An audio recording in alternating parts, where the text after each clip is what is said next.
Okie dokie. Good morning. I am, just getting home from working all night, so I'm gonna run through, real quick, hopefully actually pretty quick, gonna run through plans for Alaska. I don't know if I'm gonna do this for every state, but I wanted to start with Alaska because it's pretty easy. One, to do everything that I've done. Two, to show the kind of methodology that I'll be using moving forward. And three, just to talk. And I'm enjoying putting out. This isn't really a dev diary, but it's close-ish. Close-ish. Yeah. I'm definitely still tired from being awake all night. So, I'm just going to run you through this design doc I threw up overnight summarizing stuff that I've been working on. It's pretty simple. So Alaska is going to be these 7 provinces. These are not the province ID numbers. These are just reference numbers so I can work with them. Like I talked about previously, I'm going to have Russia have more territories owned. 7 of them, rather than what in vanilla I think they have 1, 2, 3, 4, 4, 5, something like that. Get out of here. We're just going to give them the entire peninsula just to make it easier to deal with as far as colonization goes, and as far as the Seward's Icebox purchase goes and stuff like that. I'm basically just going to copy over Russian accepted cultures and policies and laws and all that jazz. This tag isn't important. No troops, no prestige. They won't have a large enough population to recruit troops unless they recruit natives, which is possible, but well, we'll see what the AI does. I don't think the AI will actually be able to afford armies. Well, maybe irregulars. This is all going to come out in playtesting before release. So basically, the most succinct summary of the state of the Russian-American company is this wonderful quote from Wikipedia. The Russian-American company has been appraised as ran with poorly chosen and inadequately skilled staff, floundering in part from the lack of experience of the executives handling the organization, which overreached itself through its expansion across the Pacific and along the coast into California. Reading the history of it is just a series of unfortunate events. Like I talked about previously, there's a couple of decent sized forts here, and like one in here, like 1 or 2 in here, and there's one noteworthy fort up here, I think, but for the most part, that was about it. There were, oh god, all told about a dozen or 2 dozen attempted forts, but a lot of them lasted less than 50 years. There were 1 or 2 meaningful colonization attempts, both ended with the burning of the fort by indigenous peoples and the removal of the Russian settlers. So, the AI is not going to be in a position where this is going to work very well for them, nor really should they. This is the closest version of the flag for the Russian-American company as of 1835. This is based off of a painting commissioned of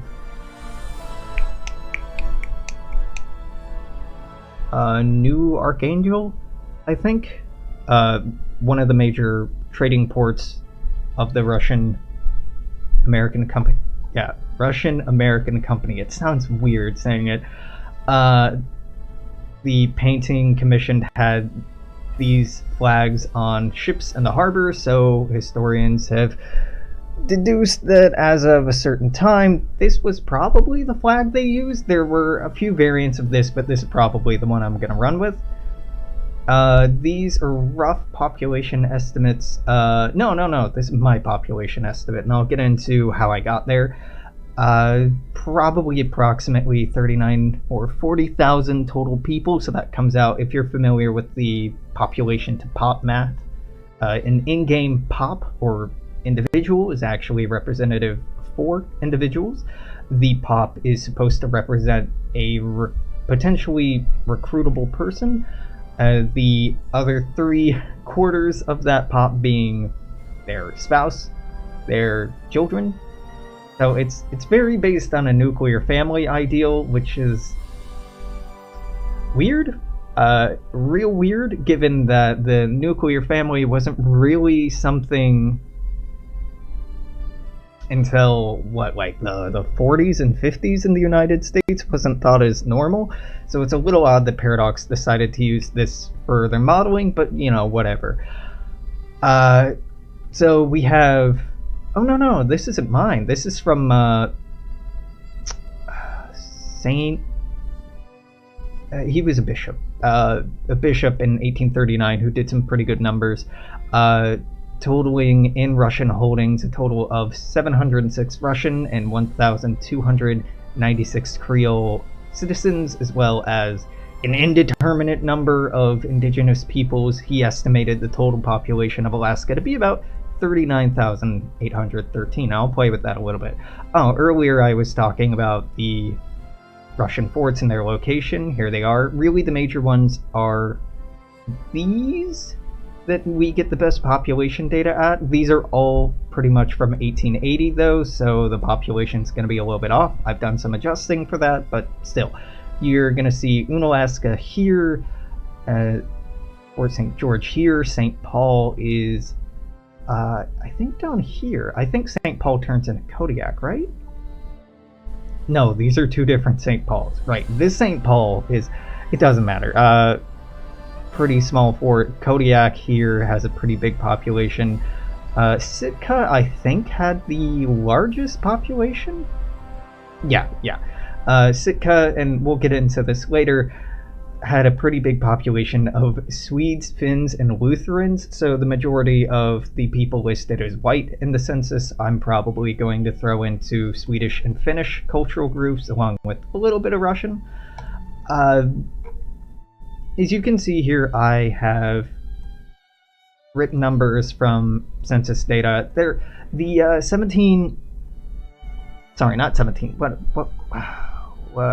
1839 census was pretty good, but the 1880 census is probably more representative. The 1839 census is pretty close to the 1881, and as far as Victoria 2 is concerned, you kind of want to aim on the low end, because population's going to grow over time anyway.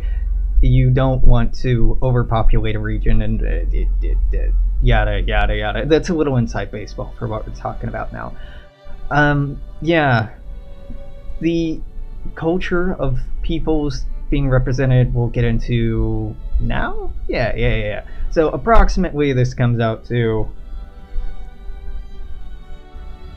what he talked about. I ended up getting pretty different numbers than here. The population in 1839 is 39,813, and the 1880 I got with 39,683. So this is probably before a sizable number of Russians left, and you can go down here and see, yeah, a sizable number of Russians left. There are no good mechanics in Victoria 2 for the Russian populace leaving leaving Alaska after Seward's Icebox purchase. I may change my mind on this, so that's why I'm going with a lower population. I might end up fudging with it a little bit and having the event where the US purchases it, have 90% of Russians or 80% of Russians go back to the motherland, but maybe. I don't want to make it more complicated than it has to be. Though that's probably the best way to do it now that I've mentioned it. The Creole population is really ambiguous. Creole here is used in the census to describe peoples of mixed lineage, mixed heritage. And you'll see later on I've just rolled it into native because there's already too many cultural groups in Victoria 2. I'm going to be creating a lot, but HPM, Historical Improvement Project, and Immersion Project, one of the two, introduces the Alaskan cultural group to try to bridge this gap, but there weren't really people who identified as Alaskan, not like people who identified as, New Yorker or whatever else. It didn't really have that state identity. A lot of these peoples just fell back on tribal or national indigenous identity after Russians left, except for those with strong religious identities. And this Creole population is actually pretty interesting. With they are largely Eastern Orthodox, except for down near Sitka, and yeah, it's a neat little culture, but it is very, very, very, very small. Was small. Now it's still pretty small. So in game, I'm probably just going to use Inuit for the indigenous peoples and provinces number 1, 2, 3, and 4. This is based off of language group, is the way I think I'm going to handle this, or language family. I know that's kind of a shitty way to do it, but culture is a complicated thing. What defines a culture, right? Is it the language you speak? Partially. Is it where you live? Partially. Is it the stories you tell, the histories you keep, the traditions you have? Yeah, partially. And it also boils down to shared identity too, and that's really hard to arbitrarily draw a line in the sand, because people at this time in the United States weren't Yankees or Dixies. They weren't Americans. They were New Yorkers, or what the hell do you call someone from Massachusetts besides a masshole? Don't know.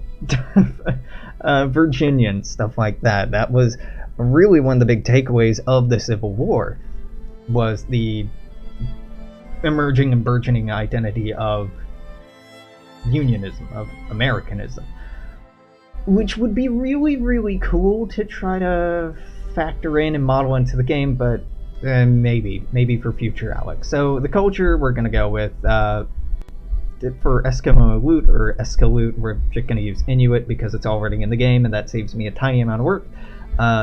Nagdene, God, I'm butchering this pronunciation, are going to be the next one, and this is based off of this map. Culture group number 2, culture group number 1. California, we're going to have some fun with. If I keep following this model, I'm probably going to use the Native American minor tag in California. I hate that tag. It's kind of diminutive, describing any cultural group as minor, but yeah. So this is Alaska's easy, right? 2 cultures. We're going to get more complicated as we get into this, but I'm fine with that. The Alaska labor statistics from 2013, this is really great, breaks down estimated pre-contact populations of indigenous peoples, the years where they were contacted, which is really cool. It also breaks down... No, I passed it. No. God damn it, it's in here somewhere. Here, total population lost, estimated post-contact. So that's really great. That's simple math, and you just multiply, 80% dead, so 20% remaining, or 50-50. Take these numbers, play around with them a little bit, and this is a super, super easy estimate. Normally, I have to do the work that, and let me credit this person because they saved me a fuck ton of work. Eric Sandberg. I haven't looked into Eric Sandberg, Eddie Hunsinger, or Sarah Whitney's methodology used here, but I'll trust it because it's saving me a hell of a lot of work. So this is where these numbers came from, and these numbers get introduced down here, and we'll get into that.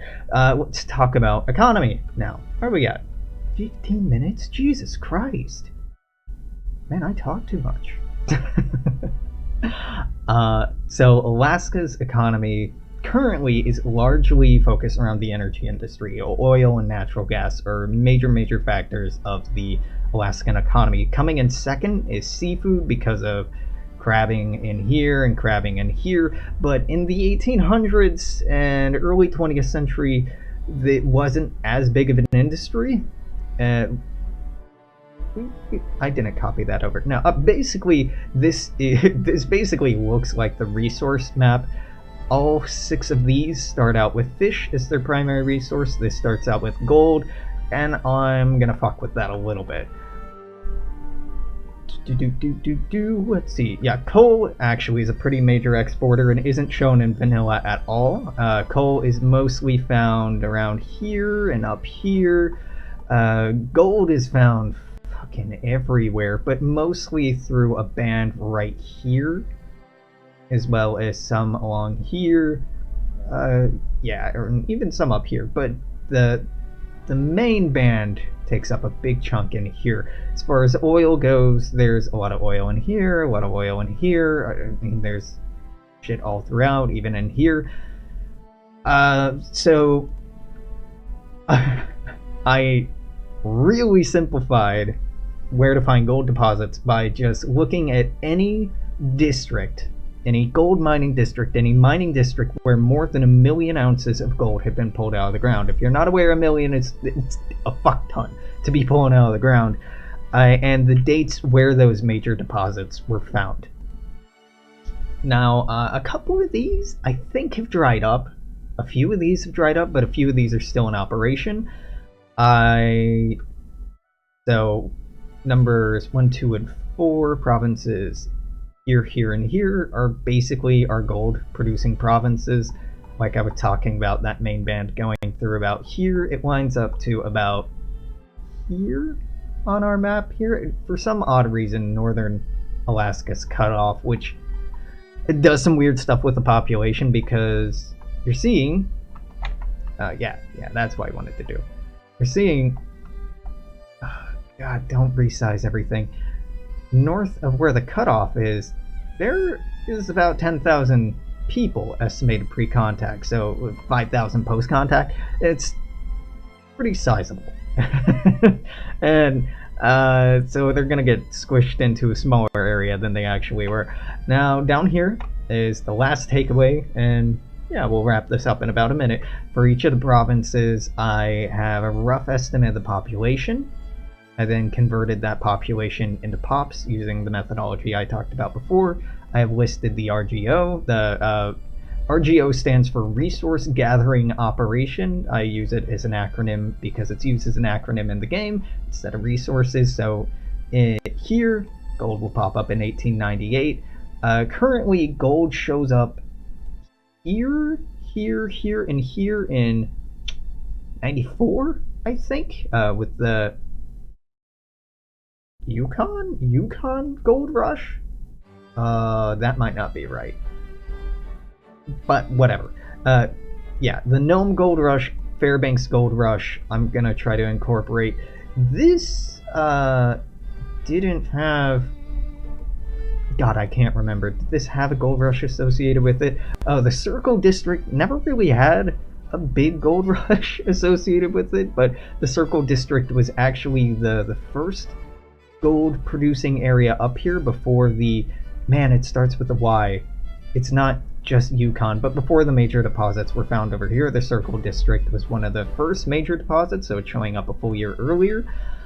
Coal, the first productive oil well in Alaska, dates back to, that we know of, dates back to 1902. So the discovery of oil is going to be pushed to 1902. And yeah. One other small change is terrain type. Now, Paradox has all of this as Arctic, which, you know, fair.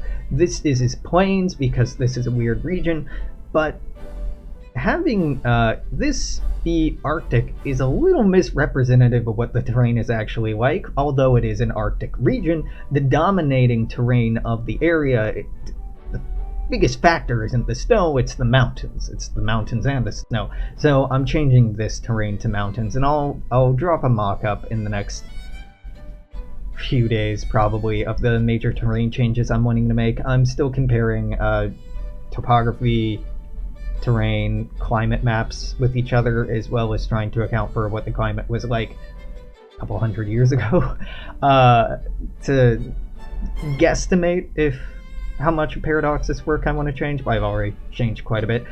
And yeah, that's it. Alaska is pretty cool, pretty easy. I'd jump in game and take a look at substantially what's changing here, but I already know. The numbers, as is, have hundreds and thousands of Russian pops in Alaska, so we're definitely seeing a sizable decrease. What, 13 total? No, 24 Russian total, down from 100, so that's going to be a substantial balance change. On the other hand, there will be literally thousands more native populations that, yeah, so the balance of power shouldn't be changed substantially, although I expect the Russian-American company to kind of be a lame duck. Yeah. Again, I'm not sure if I'm going to keep doing these for all the different provinces and states in North America, because there's a fuck ton of them, but yeah, let me know what you think, or if there's something else you'd like me to gab on about or get more into that I'm working on. Until tomorrow, or maybe later today if I decide to actually stream something, it depends on stuff. But until then, anyway, I'm gonna say toodaloo, take care, see you then, bye-bye.